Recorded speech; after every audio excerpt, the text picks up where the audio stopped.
All right, ladies and gentlemen, today I'm going to tell you about two crypto blockchain projects that have the potential to be absolutely enormous, and they each deserve their own spotlight. They have the potential to emerge into that coveted blue chip category. They are teetering on the edge. Right now, they are considered mid-cap crypto projects, and with mid-cap, you get middle risk, middle reward. And I know a lot of you guys out there watching aren't just into the degen stuff that is much higher on the risk side of the scale with much higher rewards. So today, it's always good to find things to diversify your portfolio into. And that's what we're going to talk about today. Two projects that could be absolutely enormous. And at the end, I'm going to talk about a third surprise project that, well, it's not revolutionary by any means, but has the potential to make you a lot of money. All right, guys, if that sounds good to you, like the video. Come on, like the video, guys. Do me a favor, smash it if you're watching it. Let's get the like ratio up. And if you're new to the channel, what's up? My name is Chasse. I've been in blockchain for 12 years, bringing you guys everything that you need to know to make the most out of this upcoming, enormous, mega, gigantic super cycle where you are going to change your life by making the right moves. All right, guys, let's get into it. So let's take a look first at this Cosmos ecosystem. So Cosmos, if you guys don't know, is an ecosystem that is built by the Cosmos SDK and is built with interoperability in mind. So you have a lot of different blockchains that are being built in Cosmos that all can talk to each other. Some of them share security, but like essentially it's an ecosystem, right? And one of the things I want to point out here is that the Cosmos ecosystem is doing incredibly well. If you just look through, this is the Cosmos ecosystem here. You can see top by market cap, and you can see that over the 7 days, a lot of them have just been exploding, like Thorchain, Chronos, Cosmos, Kujira, Osmosis, just really, really bullish stride, in this Cosmos ecosystem right now. So I talked about one of the coins we're going to talk about today just now. That is Kujira. And I have been seeing this thing all over my timeline and finally had to look into what it was. Now, it wasn't easy to understand, and I like to make sure that at least I have a medium dive. I don't always deep dive in everything, and I wanted to, but this was a little bit complicated to understand, so I've done that hard work for you guys. Really went the documentation and tried to understand what exactly Kujira is. But let's go down here and look at this price action, and it's been around for a long time. It was launched in November 2021 at literally the peak of the bull market, November 29th here. And, it came down and we start to see this resurgence over here very, very recently, right? Let's see, let's go back here. Let's go check out 30 days. And you can see that we have this pretty rapid growth here at 30 days, 90 days. Oh, yeah. Stop skipping here. 90 days. So pretty much has gone parabolic here over the last 90 days. And you can see that it's gone up, 318% in 30 days, but essentially 400% since the time back here, right? Because it's sitting at, right now, almost $4. And you can see here, just in September, it was actually 65 cents. So over 4x in the past, couple months. And one of the things I want to point out here to you guys, what is really, really good, and we'll go into this a bit more in a bit, is that you have a circulating supply and total supply.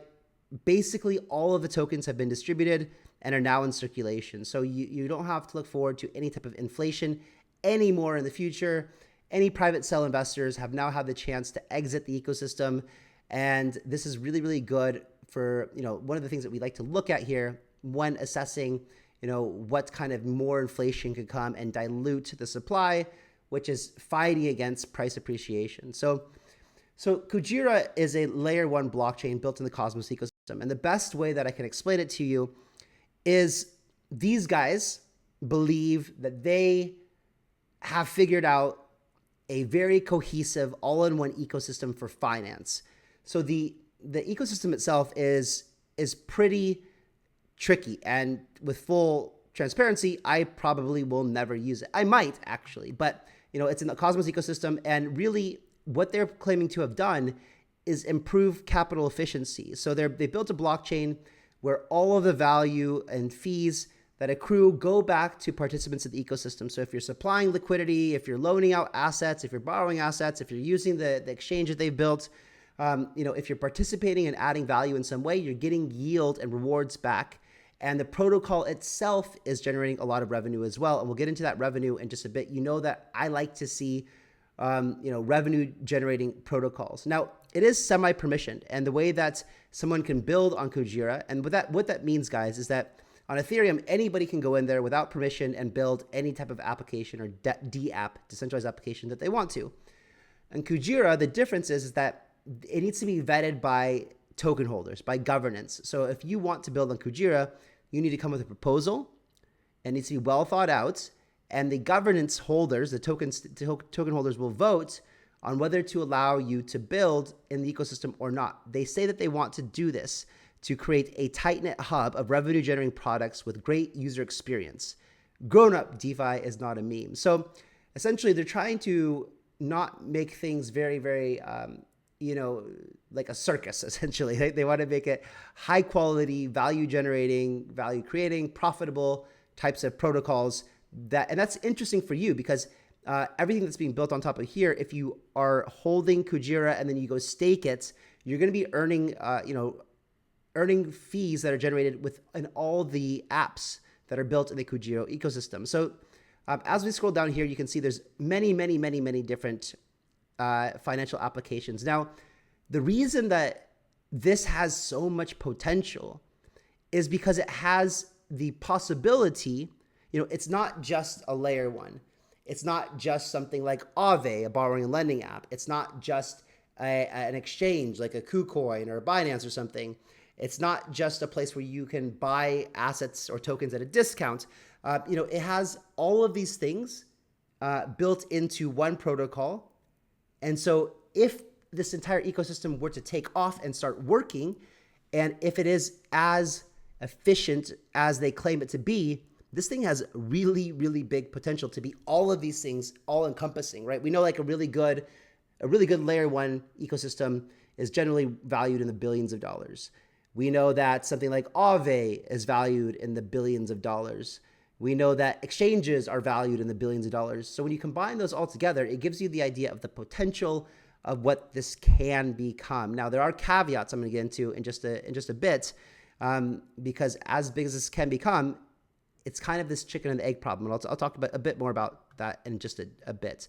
So they have these different things. You can see these different applications that they have built themselves. So they wanted to kickstart this layer one off with its own ecosystem of products that could actually work together. So a lot of these things actually work together. So you can see they've got BOW. When you provide value, you deserve profit. BOW delivers a better trading experience on Fin by narrowing the price spread and deepening the pool. This is achieved by sharing fees with liquidity providers, along with additional incentives, creating sustainable yield by contributing. So basically what BOW is, Fin, first of all, so Fin is Fin is the exchange. So it's an order book like exchange. Let's see if we have it here somewhere. Okay, so let me show it to you. So Fin is the exchange here, and it's just like it's an order book exchange built in a decentralized way, where most decentralized exchanges use what's called an automated market maker. That's like Uniswap or SushiSwap or PancakeSwap, where you can see here they've actually built something really, really special, which is an order book based exchange, but it's decentralized. So non-custodial, no one controls it. And in normal exchanges where liquidity has to come from liquidity providers, which is expensive, and there are big market makers and companies out there, huge multi-billion-dollar financial institutions that supply liquidity to exchanges, and they earn money from it. Of course, in this decentralized system, you can be a liquidity provider, and they can crowdsource liquidity through this ORCA product. And if you do provide liquidity for the exchange, then you're getting the revenue and the profits from that. And so Fin is the exchange. ORCA is the platform that allows you to add liquidity and become essentially a market maker yourself. BOW, we went over that. So ORCA is interesting as well. So ORCA is a platform that allows you to buy assets at a discount when liquidations happen. So if there's borrowing and lending and the loan to value ratio, someone's the value of their collateral gets too low for their loan, it will start to liquidate their assets. And instead of, normally when this happens too, like it's happened to me before when I was using like Nexo or whatever, where I was taking a loan out and the value of my assets, maybe I was collateralizing a Bitcoin or something, got too low, and it started to reach dangerous levels of my loan that I had out. And so they start selling my collateral in order to repay my loan. In this situation, with what ORCA does is allows you to bid on collateralized assets to get them at a discount. You can see here what happened here. You can see that there was $67,000 of collateral liquidated, and the bidders got it for $60,000. So they got, essentially like 10-11% discount buying assets, which is cool. Like, it's great. If you could go buy some of your favorite assets for 11% off, would you do it? Yeah, of course you would, because you could literally go sell it for 11% profit immediately on the secondary market. So pretty cool. I've never actually seen that before. So Blue is a dashboard. Pilot is their launch pad, so it allows people to go and launch their tokens, and they have all kinds of things that you can do to for crowdfunding, to raise money, to launch your token, etc. Finder is their explorer, like Etherscan, and Blue is their dashboard. So let's see. So yeah, we've showed you this, and so what is interesting here? So Kujira empowers everyone. Kujira is a decentralized ecosystem revolutionizing payment infrastructure and providing sustainable fintech solutions to protocols, builders, and Web3 users, an innovation hub of revenue-generating products with great user experience that allows retail investors to access opportunities previously only available to the wealthy and elite. And so, essentially what they're saying here is that they want retail, you guys, me, us, you, to be able to use financial products that make people money. Like I gave you an example before, normally only huge market makers with billions of dollars can actually make money from supplying liquidity to an exchange. Now it's empowering you to be able to come and do that. But instead of one giant mega party doing that, it's relying on the power of the many to come in. And so instead of one person providing billions of dollars of liquidity, it's going to rely on thousands or maybe one day millions of people to provide liquidity, and it allows each person with maybe just a little bit of money to earn money on that. And that's really what DeFi is all about. It's about trying to figure out ways to build really balanced ecosystems where there's value accrual and distribution on both sides of the system. So when you're giving value, you earn value, which is really good. So yeah, I like that a lot. Our mission is to provide a range of easy-to-use, cost-effective tools for people of all levels of crypto experience, from the novice crypto enthusiast to the seasoned retail investor. We want to allow people to generate income regardless of market direction and to be inclusive of all blockchains and networks. So really good ethos here, guys. And you can see that there are projects building on it. So what we saw on the homepage, what I showed you, was just what the team themselves have been building. But you can see there's other projects being built on them. I'm not going to name them all because I actually don't know any of them. But they also have these other partnerships with Axelar, CoinGecko, DeFi Llama. But the one that's the most interesting is WooCommerce. So, they also have a stablecoin, and this is that. So the USK stablecoin, and this is interesting, right? So this is, it's built on Cosmos. So was Luna. Luna tried to do some other stablecoin, right?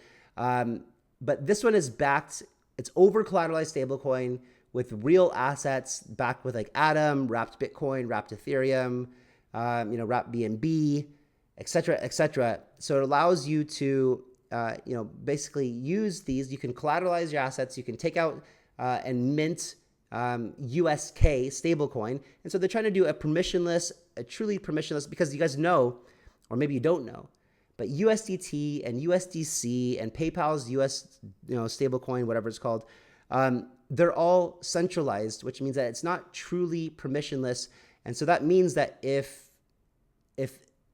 they want to, the people who control these tokens, they can literally freeze them, take them out of your wallet, and they haven't done that yet, right? And that would be detrimental. But it's nice to see someone building a stablecoin that is truly permissionless and cannot be frozen. This is the true ethos of decentralization here.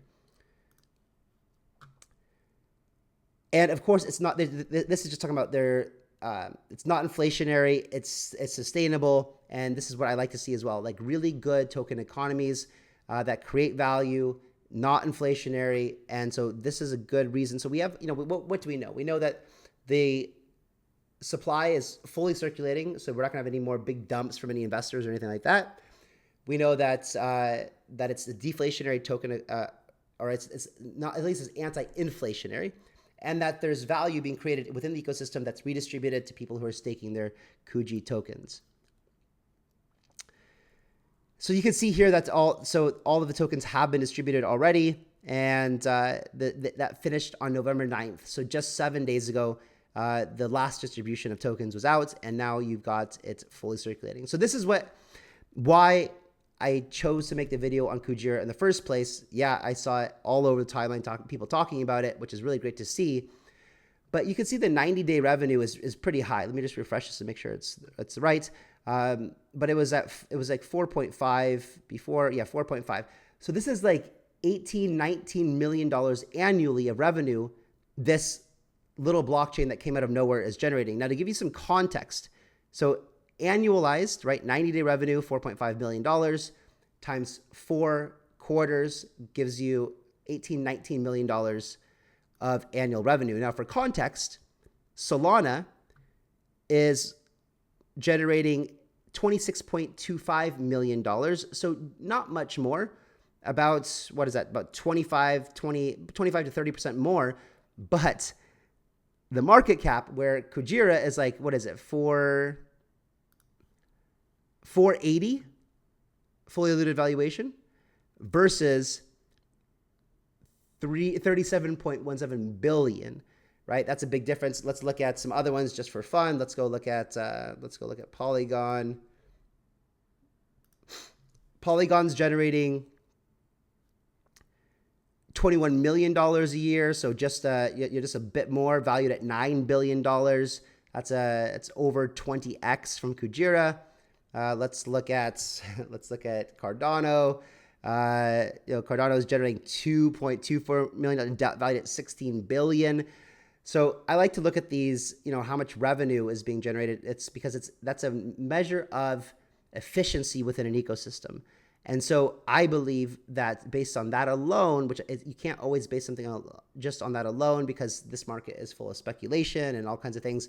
But Kujira has been on a crazy run. The Cosmos ecosystem has been on a crazy run. And that's the reason why I think that I could be very, very bullish here. Now, TVL is interesting. Total value locked is 108.58 million, which also makes it the 5th largest TVL in the entire Cosmos ecosystem. You can see Cosmos ecosystem here, total value locked on all chains. There's a lot of them, right? There's 30 out of 33. It's number 5 on the total value locked section here. And this has gone up, look, 208% in 1 month. This might even surpass Osmosis and maybe even potentially Kava.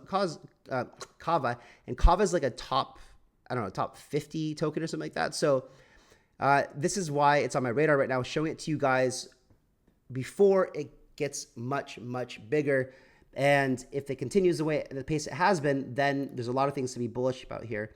You can see here just a comment here. The most interesting thing is Injective, which we talked about on yesterday's show, which is also trying to build a layer 1 for financial products, is valued at $1.3 billion, and Kujira 4.8. So it's about, that's about what, 4.8. It's almost, it's 3 times. It's about 1/3 the valuation of Injective. So again, we're not talking about massive life-changing gains here unless this ecosystem explodes. Now, let me get into the, and another thing too, guys, it's not listed on any major exchanges right now.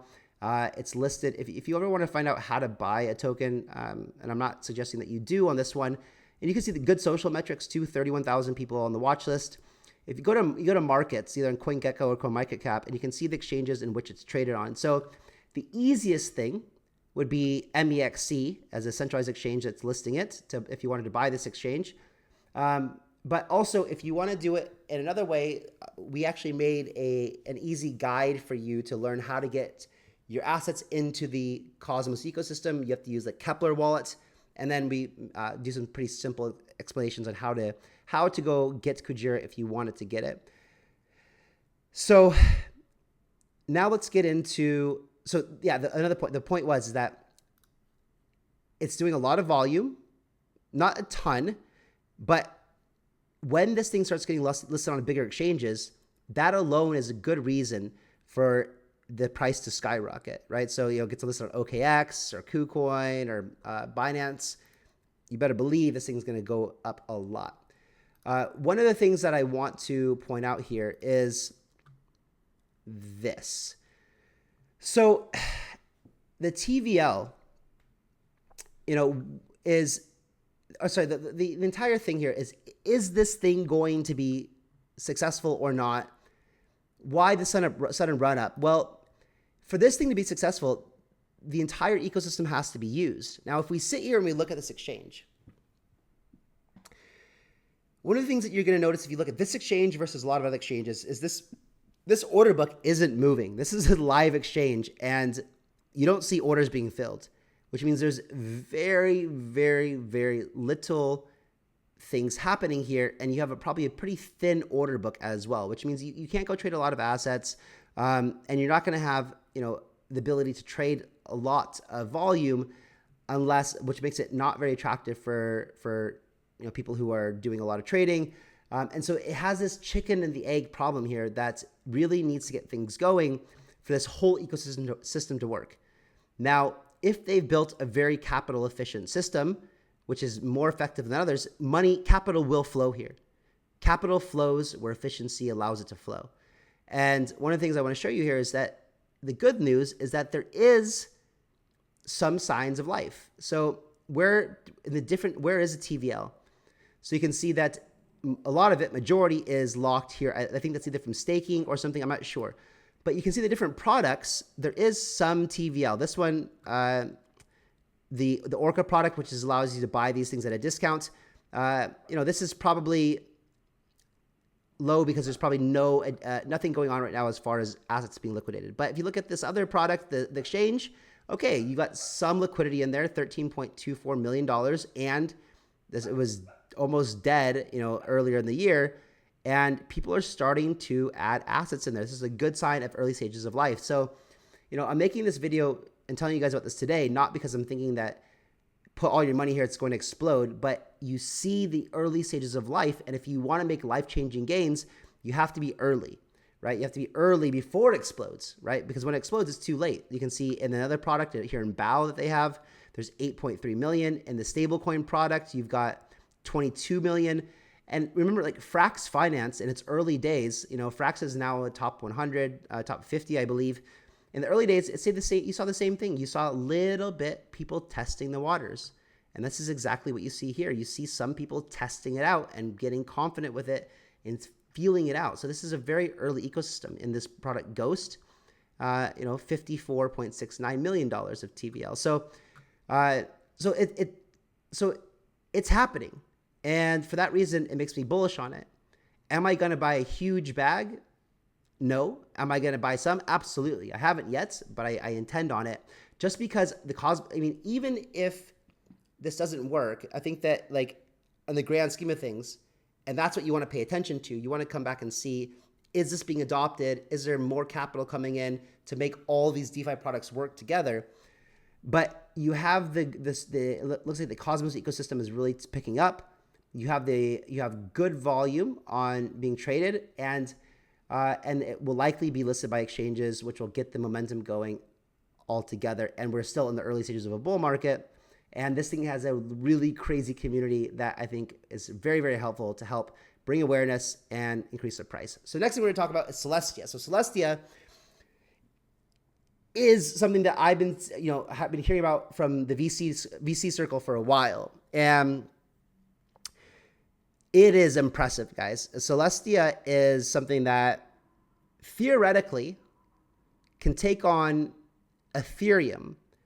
So it serves as like a layer 0 and a layer 1. And it's the short and sweet of it is that it's a blockchain as a service product. And, if you guys have been here for a while listening to me, you know that I'm in the firm belief that in 5 years from now, probably sooner, it's already happening. But when these dApps and products are actually being adopted and used by millions of people, Those things don't, having one application, let's say that like Tinder were to come on and have an app, like probably, and let's say that a lot of these actions need to be done on chain. You probably couldn't do that on Ethereum, and you probably couldn't even do something like that efficiently on a layer 2 scaling solution like Optimistic, like OP or Arbitrum or ZK Sync or something.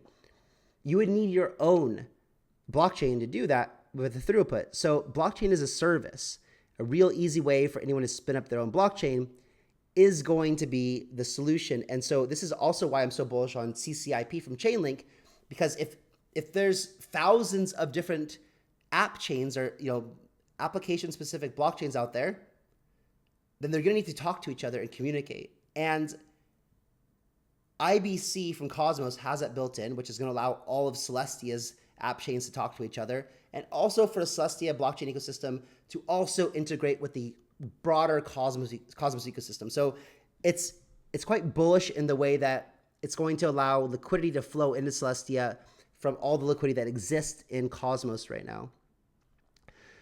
And you can see that when it launched over here at like $2, $2.50, and I wish I would have thought about it sooner and dug into this, because I really just dug into this today. I've known about it for a while. I forgot about it. This got back up, put on my radar, and now I'm telling you guys about it. But is it too late? $860 million market cap. Now, normally I'm telling you to be careful of the fully diluted valuation versus the market cap. And you can see that only 14% of tokens are actually circulating right now. However, this is the fairly safe play as far as inflation goes for the next 12 months, because you do not have any major unlocks from insiders or investors for the next 12 months. So if you do decide to add some Celestia to your portfolio, put a reminder on your calendar to check back in on it no later than like 11 months, because in month 12, you're gonna have some big inflation. And that's gonna be the first time that investors, and there was a lot of investors they raised a lot of money. And believe me, the first time that they get a chance to exit some of their positions, they're going to do that. So in 12 months, you can expect some big sell pressure to come in, and so be aware. But that means that we have the next 11 months to see how this thing performs. And I think that right now, at a $860 million market cap, 861 almost, I think this is it still is a really, really good price, because, and you'll learn about why in just a second here. So let's go and listen to the founder talk here on CoinDesk TV and tell you how the idea was originally created. Essentially, it was from this guy's PhD as paper. A research paper while you were doing your PhD. Talk to us about the problem you were trying to solve, or the hypothesis you were trying to prove when you set out on this research journey.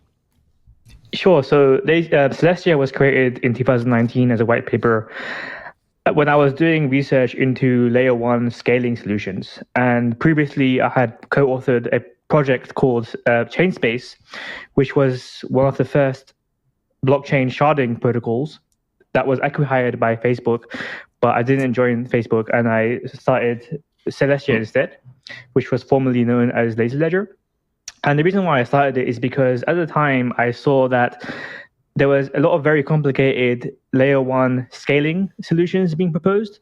This was a time when Ethereum had its 6-phase Ethereum 2.0 roadmap before rollups even existed. There was this extremely complicated Ethereum kind of scaling roadmap with 1,000 shards and a six-phase roadmap. So I kind of decided to kind of like go back to the basics and really ask myself the question which is how would I create a blockchain, a very simple blockchain from scratch, or like what is the fundamental aspects of a blockchain and how could we scale that? So Celestia is just basically an extremely minimal blockchain that only does consensus and data availability and scales that really well, and it doesn't have a smart contract environment. It doesn't have an execution environment. Instead, it leaves that aspect to the developer to deploy their own execution environment on top of it in the form of a rollup. And that's what we basically call a modular blockchain design, where previous blockchains like Bitcoin and Ethereum, they try to do everything. For example, Ethereum has its consensus mechanism, but it also has an embedded smart contract environment. But with modular blockchains, the base layer is no longer responsible for execution, and it only just scales consensus really well. And on top of that, you only have rollups on top, or layer twos that are responsible for the execution. Okay, I know, guys, this sounds a little bit technical, and that's okay. I'm going to explain it to you here, but I just wanted you to hear directly from the horse's mouth, as they say.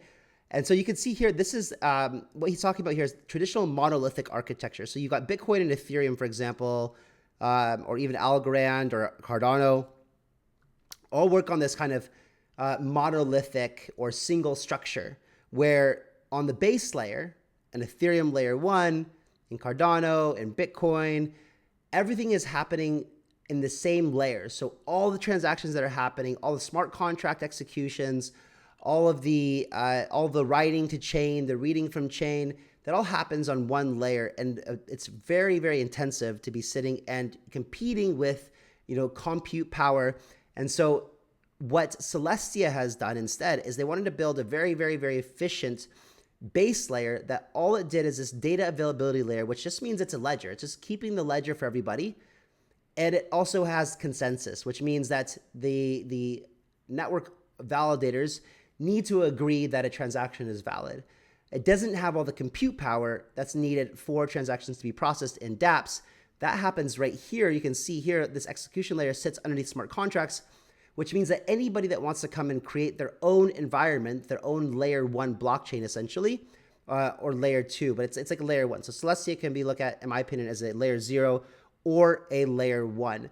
And people can come with their own layer 2s and build on top of it. And the nice thing about that is they actually call this in here, it's like sovereign chain, is where they can do their own logic. So if they want to do things like customized gas fees, if they want to have no gas whatsoever, no tokens, they can do that. And they can also do things like privacy or private transactions. They can do whatever they want. They have the freedom to do whatever they want. So this is going to make it really, really easy for anyone to roll out. And what they say is that you can roll out, deploy your own blockchain in minutes as easily as a smart contract, right? So that's pretty impressive. I'm not going to go through this whole interview here, but one of the things that he says is that in this thing is that he says the data availability layer, the throughput, he says look at things as like a throughput. And he says that Ethereum can handle 10 kilobytes per second, whereas Celestia can handle 1 megabyte per second, which is essentially a 1000x improvement in throughput over Ethereum. I think there's kind of like two main benefits. One of the most obvious ones is scalability, and scalability results in cheaper transaction fees. If you have a more scalable, blockchain architecture, you obviously have cheaper transaction fees for users, and we're more likely to get adoption that way.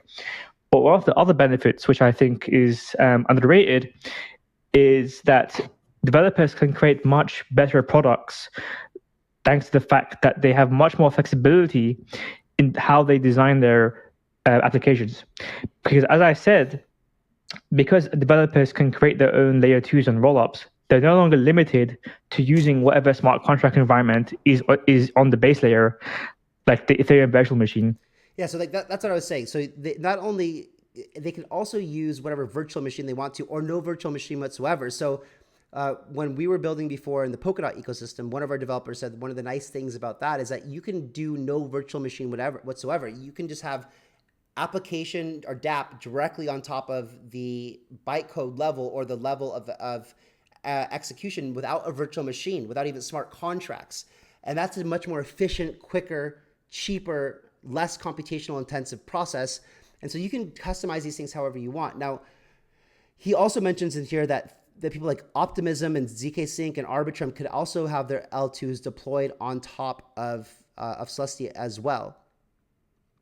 So this is just like the use cases for the token, paying for blob space, which is like the data availability, bootstrapping new rollups, which is really interesting. So now in the VC world, and kind of oftentimes it's seen as a better form of practice to launch a product, get users, test it out, get some adoption, and then launch your own token. So another thing here that they have is where you can bootstrap your own rollup with using the TIA token instead of your own native token. And then when you're ready to introduce your own, you can do that. And so here you can see, again, what I mentioned, no big and so this is where you need to start worrying here, right? So again, for the next 11 months, no more, you don't have to worry about inflation. And you do have 8%, which is not a lot. Now, this is where I got really, really bullish here, and it opened my eyes and a way I perceive this differently as something that really, really, really could challenge Ethereum as an entire new base layer infrastructure. Because Berachain, for example, Axelar, Altlayer are huge projects that together have raised billions of dollars and are launching on Celestia, which means it gives it a lot of validation here. And so you have a pretty active ecosystem being developed, which means that there's going to be a lot of liquidity, a lot of attention, and it has some real potential. And so this thing could be absolutely enormous. If you get, when Berachain and Altlayer launch and Aether Games, which I'm an advisor, by the way, an investor, really, really awesome. You could start to see a lot of attention shifting to this as an ecosystem. And for something like Ethereum, that's, and I'm not saying this is going to come and immediately replace Ethereum ecosystem, but it does make things more efficient. And one of the things he said in the interview too, I didn't want to play it because this video is getting too long as it is, but he says that the cost, because of that throughput, is so much more expensive on Ethereum base layer versus Celestia base layer that it makes the rollups himself more expensive. And so therefore the fees, even the fees on some of the layer twos aren't even that cheap. You've got even 10 cents or something like that, where fees maybe should be more like fractions of a cent instead. So it just makes it that much more efficient. And that's really the blockchain solutions that will be implemented at the end of the day are the ones that allow the end user to not even have to think about the blockchain, and transaction fees become so cheap that the apps themselves can burden the cost of gas in order to offset that burden being passed to the end user, so they can just come use the app, have the peace of mind of security by blockchain and trust by blockchain without being burdened by the Web3 aspect of blockchain, which we've all been burdened with so far. So guys, one more thing too, I guess, just real quick, bonus one at the end. Now this is a complete, more degen play. It is a Solana ecosystem, but this BONK coin, if you are into meme coins, and normally I'm not, but the space has proved me that people tend to find value in them. And so this BONK coin is kind of like Shiba or Doge, but it's the #1 meme coin on Solana. And it's pretty serious, like $57 million in daily volume, $130 million market cap, which is nothing compared to the all-time highs of Shiba of 40 billion and Doge at 80 billion. And so if we believe that it's going to be a Solana bull run, this thing has a lot of room to grow. So am I going to ape into it right now? Maybe a little bit. Am I going to watch it closely, see wallet size, growth, and potential? Definitely. And look at this volume, is crazy. Every exchange wants to list a token that has $57 million of daily volume. And what you'll see here is it's not listed on the major exchanges yet. So it still has potential. You don't have Binance, you don't have Coinbase, you don't have OKX or KuCoin. So it has potential to still get these exchange listings, which will put it in terminal velocity. And it's not new, right? It's not like a new thing that launched 5 days ago that is the new thing of the moment. No, it's been around for a while here. So you can see it launched at the beginning of the year and got stale, and now it's coming back as Solana narrative is picking up. So again, and meme coins, they're the things when I go around and ask your everyday person who's not in crypto, hey, do you hold crypto? If they say yes, I say, what tokens do you have? And they have Shiba and Doge and XRP, right? So memes are powerful. This thing has massive upside if you're into this kind of thing. I just want to throw it out there because it was put on my radar today. And guys, that's going to wrap it up today. It's been a long one. I hope that you found value. If you did, like the video if you haven't already. I'll catch you tomorrow. See you guys later.